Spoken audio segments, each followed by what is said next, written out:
para ficar bem claro, somos contra a violência infantil. Pais, não irritem seus filhos, antes criem-nos segundo a instrução e ao conselho do Senhor. Efésios 6, 4. Vou dizer mais uma vez para que não fique dúvida. O cristianismo bíblico é contra a violência contra a criança. O ensino bíblico condena pais abusivos, violentos e aproveitadores. A Bíblia condena o espancamento infantil, a opressão e o abuso paterno.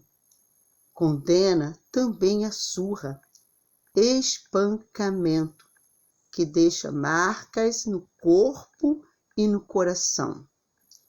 Pais cristãos nunca agridem seus filhos com ira, descontrolada ou para causar grandes danos. Nunca espancam.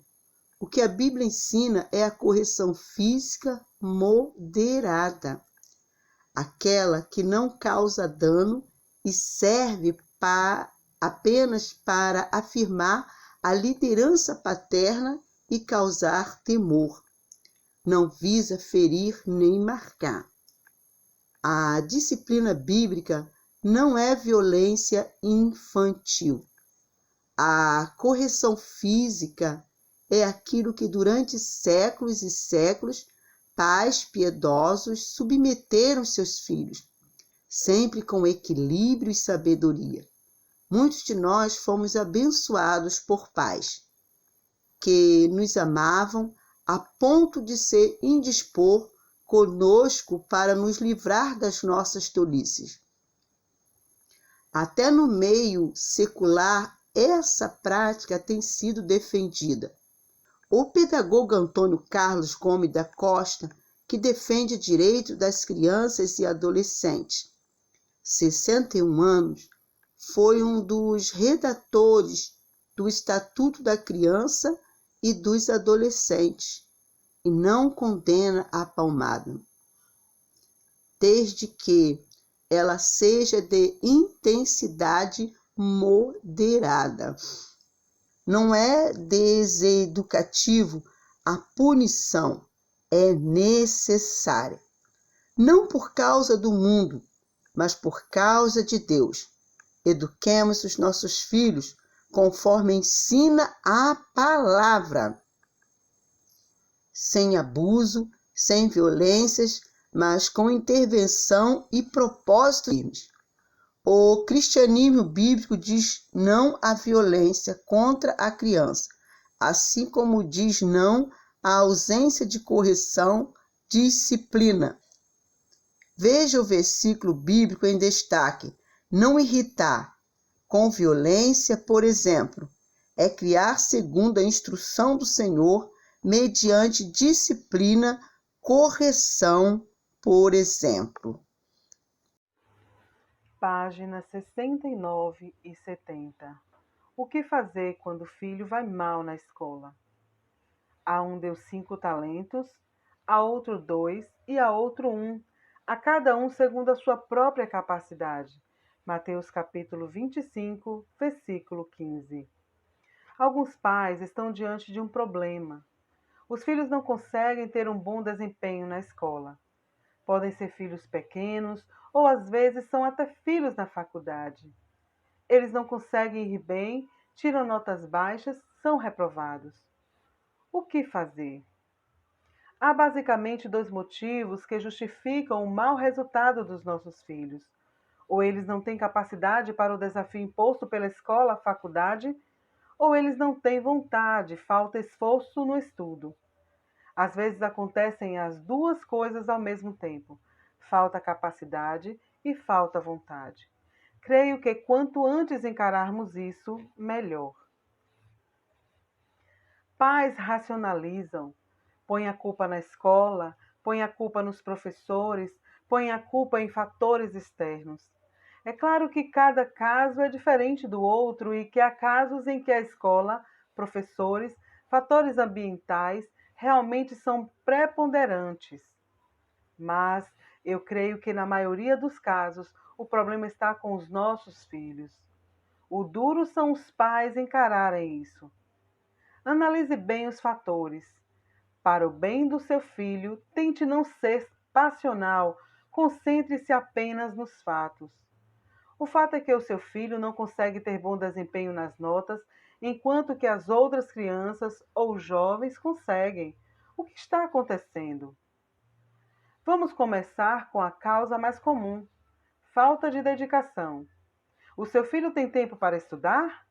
E ele efetivamente estuda? Tem certeza? Ou seu filho enrola? Enrola e no final não estuda nada? Precisamos ensinar aos nossos filhos a serem diligentes no estudo. Precisamos ensinar que eles devem se esforçar ao máximo, afinal é a única coisa que eles fazem. Não permita que seu filho desperdice o tempo dele com coisas menos importantes. Não encha os seus filhos com outras atividades que entrem em competição com o estudo. Se o filho não está dando conta da escola, talvez seja o caso de menos natação, menos balé, menos futebol, muito menos videogame, e etc. Tem pai que entope os filhos de atividades e isso resulta no mau desempenho nos estudos. Nessa fase da vida, o estudo é muito importante. Precisa haver dedicação, concentração e suor. Mas, se o seu filho estuda, se esforça, rala, mas não consegue, vamos à constatação mais difícil para os pais. Falta capacidade para o seu filho vencer o desafio da escola, faculdade. Todos nós temos capacidades distintas. Um aprende fácil uma coisa, outro precisa se esforçar muito para aprender a mesma coisa e outro nunca aprende a coisa. Cada um tem capacidade e dons diferentes. Com esforço sempre podemos ir mais além. Mas tem coisa na vida que nem todo esforço será suficiente. Nossos filhos são bons em algumas coisas e não são em outras. Todo mundo é assim. Temos que encarar o fato: há desafios na vida que estão além das nossas forças. Há escolas que estão além da capacidade dos nossos filhos. Esgotadas as possibilidades de esforço e reforço, aula particular, outro professor e etc., nos resta tentar mudar de escola. Primeiro esgote as possibilidades, depois busque uma outra escola, faculdade, que esteja dentro do limite intelectual dele. Podemos passar o tempo todo culpando os outros ou podemos tratar da realidade das coisas. Se falta vontade, cabe aos pais apertarem o cerco. Se falta disciplina para o estudo, cabe aos pais organizarem e controlarem o estudo. Se é vagabundagem, cabe aos pais serem mais duros. Se esgotou, é falta de capacidade mesmo, vamos atrás de uma outra escola e vamos continuar com a vida. O importante é sempre seguir em frente e trabalhar para desenvolver, multiplicar os dons que Deus concedeu aos nossos filhos. Creio que o que Deus quer de nós não é que estejamos sempre no primeiro lugar, mas sim que sejamos melhor do que ontem. Páginas 61 e 62. Livre os seus filhos da escravidão do dinheiro, pois o dinheiro é a raiz de todos os males. Algumas pessoas, por cobiçarem o dinheiro, desviaram-se da fé e se atormentaram com muitos sofrimentos. 1 Timóteo 6, versículo 10. Impressiona-me o jeito que a Bíblia trata sobre o dinheiro. De fato, esse é um assunto relevante. Fica claro que Deus não se coloca contrário às pessoas terem dinheiro. O que Deus condena é o amor ao dinheiro. O amor ao dinheiro significa confiar que o dinheiro é suficiente para me fazer feliz. Confiar que o dinheiro é quem vai me socorrer quando eu estiver em apuros. Viver em função de ganhar mais dinheiro como a coisa mais importante na vida. Sofrer excessivamente pela falta de dinheiro. Julgar o valor das pessoas pela quantidade de dinheiro que elas têm. Valorizar demasiadamente as posses materiais. O que me chama a atenção na Bíblia é o fato de Jesus deixar bem claro a dificuldade das pessoas que têm dinheiro em não serem dominadas pela idolatria ao dinheiro. Foi Jesus quem disse que seria mais fácil um camelo passar pelo buraco da agulha do que um rico entrar no reino de Deus. A palavra do Mestre não é contra a riqueza, e sim contra o amor ao dinheiro, tão comum em quem tem dinheiro. Ainda bem que ele termina essa história do jovem rico dizendo que o que era impossível aos homens era possível a Deus. Tome muito cuidado com a sedução do dinheiro. A verdade é que o dinheiro tem grande poder de seduzir e corromper. A pergunta central é: quem domina quem? Sou eu quem domina sobre o meu dinheiro e o tomo a serviço do reino de Deus, investindo com alegria na vida das outras pessoas? Ou é o dinheiro que me domina e sou escravo dele e da sua cobiça? Livremos os nossos filhos da escravidão ao dinheiro. Vamos ensinar que o dinheiro tem o seu lugar e a sua importância, mas que ele não deve dominar as nossas vidas, senão seremos escravos. Precisamos ensinar os nossos filhos que o dinheiro deve ser um instrumento para gerar vida e não morte. Coisas práticas para ajudarmos os nossos filhos a se desapegarem do amor ao dinheiro. Nunca troque a obediência por dinheiro. Não valorize o dinheiro como moeda de troca no lar. Ensine os filhos a darem o dízimo de tudo o que ganham. Primeiro as coisas do Senhor e depois as pessoais. Incentive os filhos a investir o dinheiro que eles ganham na vida de outras pessoas. A Bíblia ensina que é melhor dar do que receber. Não deixe os filhos julgarem outras pessoas pelas posses materiais. Mostre a eles que Deus não julga pela aparência, mas pelo coração. Invista em missões ou em outras coisas do Senhor em nome do seu filho. E vá mostrando a ele que o dinheiro bem aplicado é aquele que serve ao reino de Deus, onde a traça não corrói e o ladrão não rouba.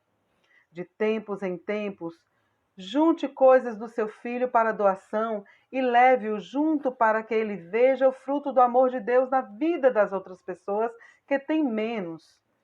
Aproveite os noticiários e as revistas para mostrar aos seus filhos a miséria moral e espiritual da vida de muitos ricos do nosso país.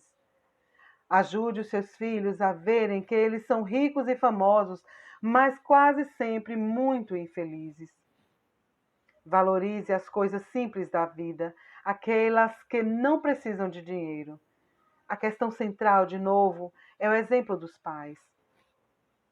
Se você é um pai ou mãe escravo do dinheiro e das posses materiais, pode ter certeza de que vai formar filhos materialistas também. Livremos o nosso lar da escravidão das posses materiais. Vamos ser responsáveis pelo dinheiro que Deus nos entregou, que ele seja útil ao reino.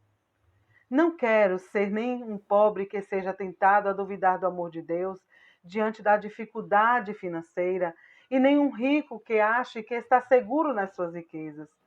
Quero ter o dinheiro necessário para o sustento da minha casa e para o investimento na vida das pessoas e no reino de Deus.